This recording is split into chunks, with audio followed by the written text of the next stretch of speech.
తెలంగాణ రాష్ట్ర వ్యాప్తంగా engineering degree junior కాలేజీలు ఏవైతే ఉన్నాయో, బీఎడ్ కాలేజీలు ఏవైతే ఉన్నాయో, ఈరోజు ప్రభుత్వం విద్యారంగం పట్ల నిర్లక్ష్యంగా వ్యవహరించడంతో స్కాలర్షిప్స్, ఫీజు రీయింబర్స్మెంట్స్ విడుదల చేయకపోవడంతో ఈరోజు విద్యాసంస్థల్ని నిరవధికంగా బంద్ చేసేటువంటి ఒక నిర్ణయం తీసుకోవడం జరిగింది.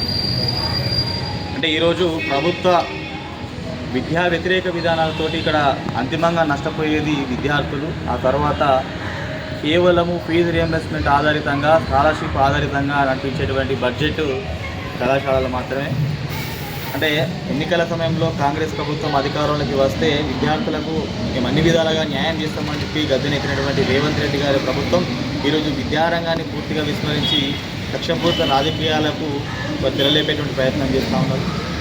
ఈరోజు ఏదైతే తెలంగాణ రాష్ట్ర వ్యాప్తంగా ప్రైవేటు ఇంజనీరింగ్, డిగ్రీ, పీజీ కళాశాలలు ఏవైతే ఉన్నాయో, ఏదైతే నిరవధిక సమ్మెకు పిలుపునిచ్చాయో వారి యొక్క నిరవధిక సమ్మెకు అఖిల భారత విద్యార్థి సంఘం ఏఎస్బి మంచిర్యాల జిల్లా కమిటీ పక్షాన మేము పూర్తిగా మద్దతు తెలియజేస్తూ ఉన్నాం.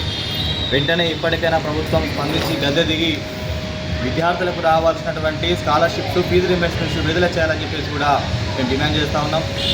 లేని పక్షంలో జిల్లా వ్యాప్తంగా అన్ని విద్యా సంస్థలతో కలిసి, విద్యార్థులతో కలిసి భారీ స్థాయిలో ఆందోళన కార్యక్రమాలు చేస్తామని చెప్పేసి కూడా హెచ్చరిస్తూ ఉన్నాం. ఇంకొక హెచ్చరిక ఏంటంటే, ప్రభుత్వాలు అవినీతి పాలన కొనసాగినప్పుడు యువత తిరగబడితే ఎలా ఉంటుందో, నిన్నటి నేపాల్ కానీ, మొన్నటి బంగ్లాదేశ్ కానీ, అంతకుముందులో జరిగినటువంటి శ్రీలంక ఘటనలు మీరు ఆలోచించాల్సిన అవసరం ఉంటుంది.